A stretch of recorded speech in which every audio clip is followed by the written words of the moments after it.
Hello. Hello, வணக்கம். திருச்சி வேலுச்சாமியா? ஆமாங்க.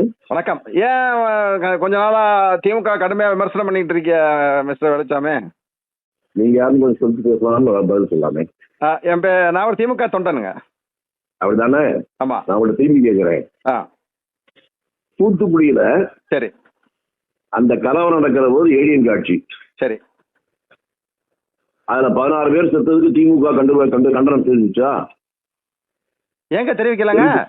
ஒரு நாள் கழிச்சு தான் வேற தெரிவிச்சாரு நம்ம எடப்பாடி பழனிசாமி. அது டிவில பார்த்தேன்னு முதல்வரே சொன்னாரு.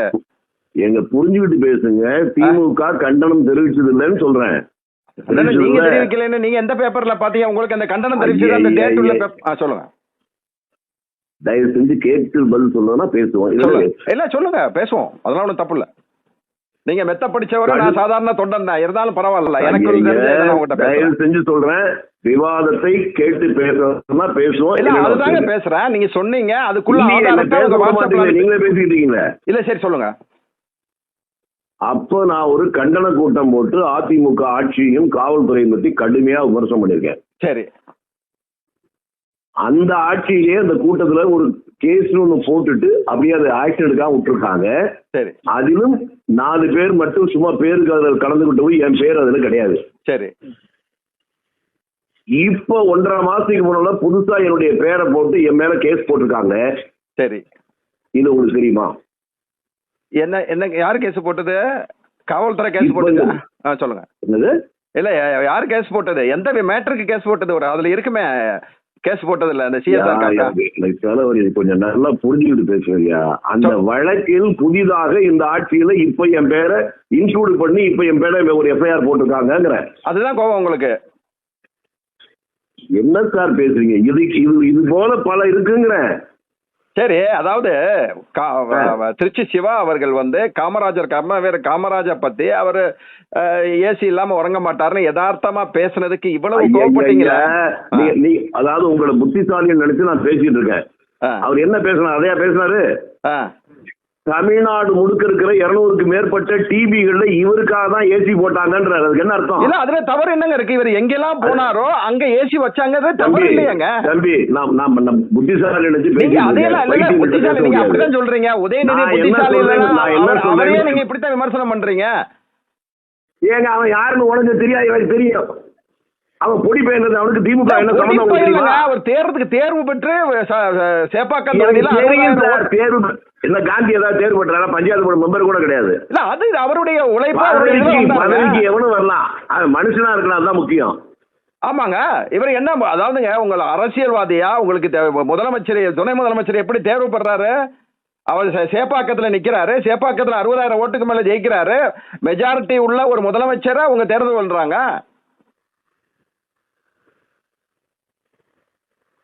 ஹலோ.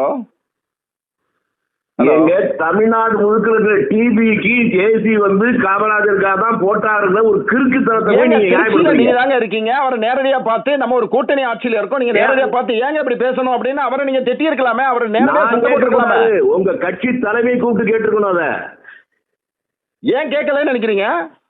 ஏன் கேட்கல? நீங்க எப்படிங்க சொல்றீங்க? ஏன் கேட்கவில்லை அதை சொல்லுங்கன்னு கேட்கிறேன். யாரே இப்படி பேசுனதுக்கு நீங்க சொன்னீங்கல்ல, நாங்கள் தான் கொன்றோம் அப்படின்னு ஸ்ரீபெரும்புதூர்ல போய் ஒருத்தன் கல்லறையில இருந்து சொன்னானே, சாக்கடை துரைமுருகன், அவனுக்கு என்ன கண்டனம் தெரிவிச்சீங்க நீங்க? நான் கண்டனம் தெரிவிச்சேன், உங்களுக்கு தெரியுமா? இல்ல அதே கேள்வியத்தையும் கேட்கிறேன். தூத்துக்குடியில தலைவர் இல்ல, தூத்துக்குடியில திமுக கண்டனம் தெரிவிக்கல, உங்களுக்கு தெரியுமா? நீங்க பேசிட்டே போறதா போக உங்களுக்கு பதில் தாங்க கொடுக்கிறேன். உங்களுக்கு புரியும். இல்ல நீங்க அதாவது ஒரு கூட்டணி கட்சினா சில கூட்டணி தர்மங்கள் இருக்கு, சில இது இருக்கு. நீங்க இப்படி பேச தர்மம் எங்களுக்கு மட்டும்தான், உங்களுக்கு இல்லையான்னு கேக்குறேன். ஏன் இல்ல? ஏங்க இல்ல? இப்ப நீங்க பேசுறதுக்கு உதயநிதியை பேசுனதுக்கு நாங்க திமுக தொண்டன் எந்த எல்லைக்கும் போயிருப்போமே. ஒரு தலைவனுக்கு தட்டுப்பட்டு தானே உட்கார்ந்துருக்கோம். ஆஹா தம்பி சொல்லுங்க. அவங்க தாத்தாவுக்கு எனக்கு தெரியும். இருந்துட்டு போறேன். அவங்க தாத்தா அரசியல் ஒரு அவங்க தாத்தா. நான் சொல்றத கேட்கறேன்னா கேளு, இல்லைன்னா வச்சிட்டு போனேன். நானும் ஒரு மேல பேச வேண்டியது. நான் என்ன சொல்றேன்னு புரியுதான்னு கேட்கிறேன். சொல்லுங்க சொல்லுங்க. ராஜீவ் காந்தி கொலை நடக்கிற போது நாடு முழுக்க இருக்கிற திமுக வீடு வீடா பூந்து எல்லாம் அடிச்சாங்கன்னு உங்களுக்கு தெரியுமா? ஆமா அடிச்சாங்க. அந்த நேரத்தில் திமுகவே என்ன செய்யறது தெரியாம இருக்கிற போது ஒரே ஒரு குரல், இந்த கொலைக்கும் திமுகவுக்கும் சம்பந்தம் இல்லை, சம்பந்தம் இல்லாத இந்த கொலை பழியை அவர்கள் மீது போட்டு அவர்கள் அரசியலை முடக்க நினைப்பது அரசியல் அயோக்கியத்தனம் அப்படின்னு யார் பேசினாலும் உங்களுக்கு தெரியுமா? அது நீங்க பேச வேணாங்க, அதுதானே உண்மை. அது நீங்க பேசணும் அவசியம் இல்லையே.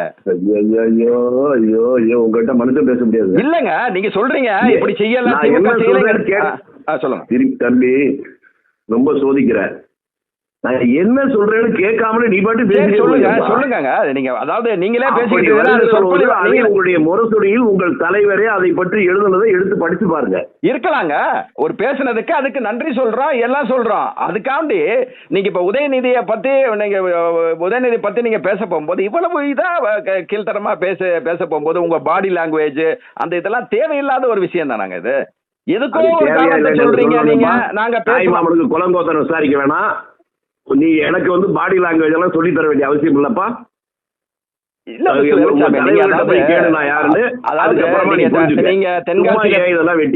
நீங்க தென்காசியில பேசுனதும் ஆலங்குளத்துல பேசுனதும் அதெல்லாம் வந்து ஏற்புடையாதே இல்ல. திமுக என்ன உங்களுக்கு தூத்துக்குடி சுதந்திரம் நீங்க தான் வாங்கி கொடுத்தீங்க. காமராஜர் கையை புடிச்சிட்டு கருணாநிதி கையை புடிச்சிட்டு காமராஜர் அழுதாருன்னு அவன் சொன்னதை ஏத்துக்க சொல்றீங்களா? ஏங்க பேசுறதுல நீங்க பேச்சாளர்கள் நீங்க எவ்வளவோ பேசுறாங்க, அது பேசுறாங்க. அது ஒவ்வொரு தலைவன் பேசுறாங்க, கட்சி தலைவன் ஒரு கருத்தை சொன்னா அதனுடைய இது சொன்னா நீங்க சொல்லலாம். ஏதோ ஒரு பேசின இடத்துல தெரியாம பேசுனதுக்காண்டி அதுக்கு ஒரு பெரிய வன்மத்தோடு நீங்க செயல்படுறதுங்கிறது வந்து எப்படிங்க ஏத்துக்க முடியும்? உங்கள் தலைமை கூப்பிட்டு அவனை கண்டிச்சிருந்தால் நான் அடுத்த நாயம் பேச நீங்க பேசுனீங்கல்ல, அதுக்கு நீங்க பேசுனீங்கல்ல இதுல தென்காசிலையும் ஆலங்குளத்திலையும், அதுக்கு செல்வ பிறந்தகை உங்க தலைவர் கூப்பிட்டு கண்டிச்சாரு அவங்கள? உங்களுக்கு தெரியுமா? அது அவருக்கு கேட்டாரு, நான் விளக்கமும் சொல்லியிருக்கேன். அவர் உங்க தலைவர்கிட்ட போய் அதையும் சொல்லிட்டாரு. அதுக்கப்புறமா அவர்கிட்ட ரியாக்ஷன் இல்லைன்னதுக்கு அப்புறம் தான் நான் பேச ஆரம்பிச்சேன். உங்களுக்கு அது தெரியாது. என்னங்க ரியாக்ஷன்? உங்களை மாதிரி நீங்க கட்சியில எந்த பொறுப்புல எந்த ஒரு கவுன்சிலரா கூட நீங்க ஜெயிக்கலங்க. உங்களுக்கு அப்படி இருந்துச்சுன்னா எங்க இரண்டாம் கட்ட தலைவர்களா ரியாக்ஷன் பைத்தியத்திட்ட என்னால பேச முடியாது. உலகமே பாராட்டல காந்தி பஞ்சாயத்து போர்டு மெம்பர் கூட இல்லைன்னு தெரியுமா?